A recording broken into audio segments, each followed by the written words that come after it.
Hi students, I'm back for round 2 of your clay video for your mask. So here's the deal. Next time you're working on your clay, you can take it all out on your tray here and hopefully just keep this tray nice and neat so you can keep your house nice and neat. Just gonna get my sponge out, I'm gonna get my slip ready. And I have my needle tool. Oh, I don't want to move this, it's kind of smushy. So you're going to notice too, sometimes our pieces get a little too soggy. And you can just like actually let it sit out, like don't go too far away from it. Wait 5 or 10 minutes and then see, you should be able to like press it and it would be a lot more firm. Okay, I'm going to trim a little bit more off of this.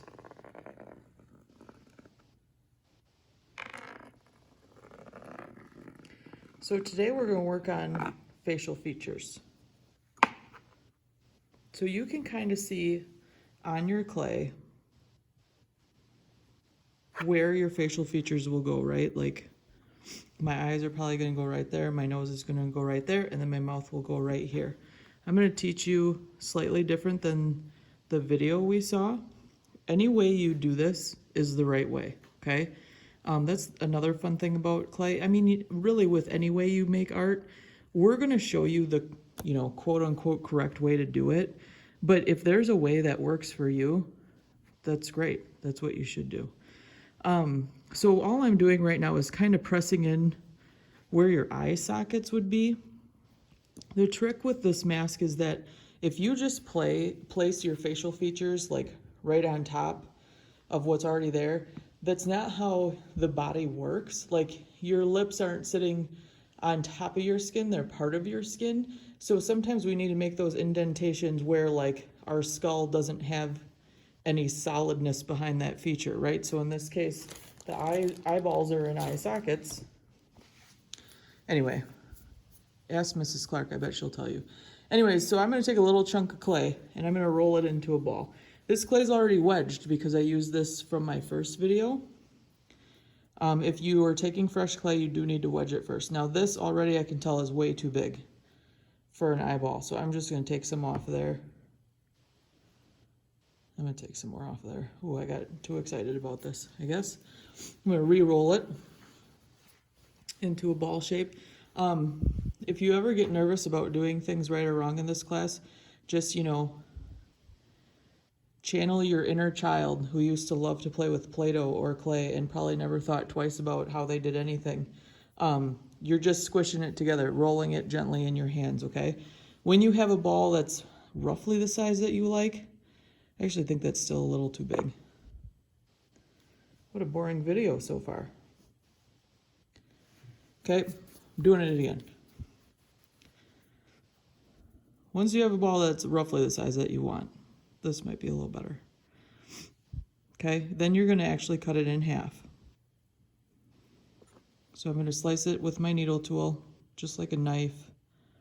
I'm just gonna put pressure through the whole thing, and then now I have 2 pieces, okay? I'm going to score and slip this eyeball into the eye socket. So scoring, if you took like drawing class, we make hatch marks, like that's what you're gonna do. This actually creates something that kind of works the same way as Velcro does, to stick things together. So you just have to make those hatching marks where your pieces are gonna stick together, and then you take some of the slip and just rub it on there and then smush it together. Okay, you do have to push kind of firmly with this. You can't just set it there, you have to actually attach it. And then you can just smooth it and make sure everything works together. Okay, nice bug eye, right? And then you do the same thing with the other side. Scoring and slipping. If you know about facial features from drawing class, you know that there's about 1 eyeball width in between your eyeballs. So you should have enough room for 1 more eyeball right here.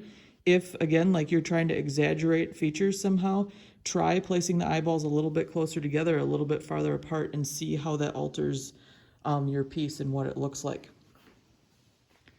Okay, so I have two eyeballs and they look nice and bug-eyed, right? Which, again, like if you're doing a cartoon or something like you want to really show like somebody who's surprised or shocked, you could leave it this way. I'm gonna make some eyelids though, because this is a fun way to create expression too. So remember on the video I showed you, he made eyelids with coils, right? I'm gonna do it with a slab of clay because I think I like how that works better. So I just smushed out a piece of clay with my fingers. I'm gonna take my needle tool, cut it in half. I'm gonna use one for the upper lid and one for the lower lid. So this is when like you actually can look and see how you like the looks of it. You can, you know, decide you want a piece that's gonna be really angry. You could have them be, you know, sad or surprised somehow. So you can mess around with this eyelid until it's how you like it. And then what I'm going to do is just because we want this line to be nice and smooth and straight like how I cut it, and I just messed it all up. That's okay. I'm just going to set it there and then I'm just going to smooth the rest in. I know I'm not scoring and slipping, but I'm pushing it in enough that it should attach on its own, and I want it to look like one piece of clay, right? So I'm going to push it all the way around until it just looks like my eyeball with an eyelid on it, right? And then I'm going to do the same thing with the bottom.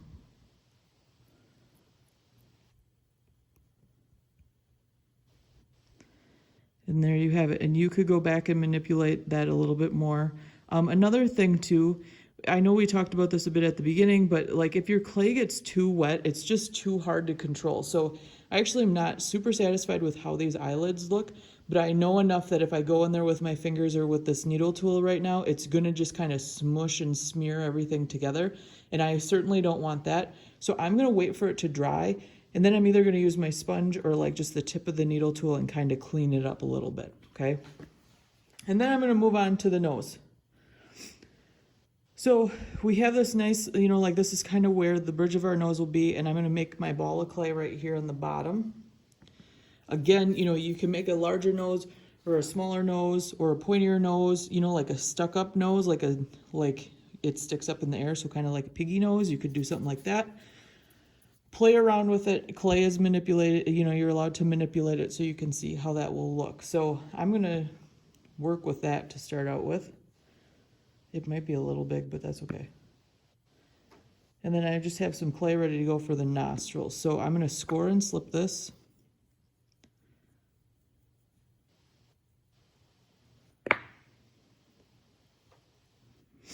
And then I'm going to smooth out. Whoops. Oh, you guys are shaking now. I'm going to smooth that clay out to like the bridge of the nose. And you can see it already is becoming more nose-like. And actually, I'm maybe not going to add nostrils. Maybe I can just smooth this into nostrils. So I could add nostrils on the side, but actually that's pretty nice. That looks okay for my demo. And then you can take a trick, because I didn't give you a lot of tools, but you could use like the back side of the needle tool for nostrils. It might be a little big, you know. Well, that might be a little crooked, but that's okay. And then you just, you know, shift everything until it's the way you want it to be. Okay? Now, if I was doing this for real, like how you all are doing this, I'd be spending a lot more time on it. I'm just going to add some clay here to kind of build up the bridge of the nose. And if you were in school, I would say all this would take you probably a class period per facial feature, maybe even. Maybe not quite that long. Another thing you can do is build up the brow bone. So like where your eyebrows are, like we're not making an eyebrow, but if you feel that on your forehead, it's raised up a little bit. So you would want to raise that up on your piece too. Again, you wouldn't have to score and slip this. We're just making a coil and kind of smoothing everything out. Okay, so you can see like that's starting to look pretty good like a face, right? And I would do all the same stuff on this side, but this is just a demo, so it's fine for today. And then lastly, I'm going to make some lips. Now, if you were making somebody with their mouth open, right? Or exposing their teeth of some sort. I would want you to cut, like, you know how we kind of made an eye socket? I'd want you to do the same thing where your mouth is. I'd want you kind of make an indent or even cut a hole and then create the teeth, because the teeth are behind your lips, right? They're behind your skin. So if you put your teeth right here, it would look like too forward. It would be too popped up. So you'd want to scoop some of that clay out and then put the teeth down. Actually, if you see that, like, that could be the top lip right there, and you could put your teeth right in here, and that would work pretty well, I think. Look, I didn't mean to do that, so we'll just kind of smush her back together. So I'm going to make lips. I think on your sheet, I made lips out of coils, so let's do it that way and see how it works for today. So I'm just going to roll the clay back and forth in my hands and create, I don't know, a coil the thickness of a lip. And lips can be all sorts of thicknesses, so, you know, however thick you want it to be. You can also roll out on your canvas. We'll be doing coil pots eventually, so you'll have to do this quite a bit. And then I'm actually just gonna cut this because I don't have a ton of room to work.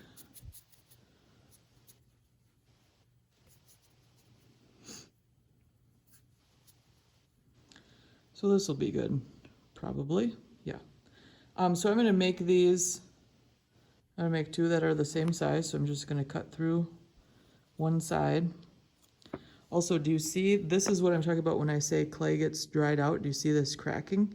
So my fingers are probably too dry. I need to like keep them wet, but also you can just take some slip and just smear it over those cracks and it'll like erase it. It's kind of magical that way, but we don't want stuff to get too dried out because then it'll get crumbly. So just watch that if it's happening to you.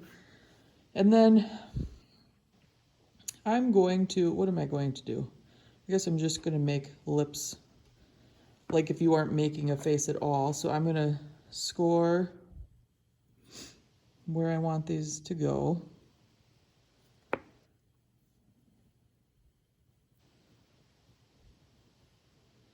They might be a little big still. I mean, it's fine if things err on the big side because you can always kind of carve them down later. And then I'm going to make, before I attach this, that little indent on the top of our lips. Well, on the top of some people's. I have it, so I guess I'm assuming because I have one, but not all lips have them, so you certainly don't have to do that. And then score and slip this one. I do really recommend you start looking, whoops, havoc, at other people's facial features around you, because you're going to find that, like, we're all so different. And there's really no wrong way to do this, okay? So this doesn't look for real, right? It still looks a little too fake. I got a little excess clay in between that I'm going to try to take care of. Again, I should have waited till it got dry. It's a little too wet to do this. And then I'm just going to shape this with my needle tool. I'm just going to kind of push off what I don't want. See how this side was a little high, like a little bit bigger than my other side. So I'm just going to shave some of that off. And then same with down here. I didn't want that quite that shape. So I'm just going to take some of it away until it's more how I wanted it, how I envisioned it. Okay, and then once you kind of have it the shape you want it, I'm just going to take some slip and kind of smooth it into the face. And not completely, but you know, like, go look in the mirror and see what your bottom lip looks like. It has a little, you know, indent underneath it.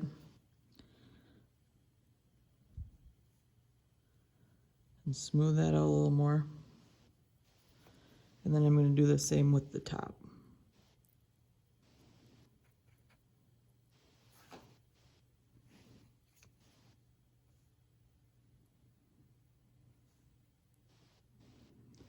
Okay, and really, they might still be sticking out a little too much, but I certainly could push them down. That might work, and then I gotta fix this a little bit. But you can play with that and make them look even better. Also, I would wait for them to dry and then clean them up a little bit too. But that is a good way to get started, okay? And that's all for this video. I'll come back and talk about adding final details in the last one. So once you get to here, remember, seal up your extra clay, put your lid on your slip, put everything in your garbage bag and seal it up really well.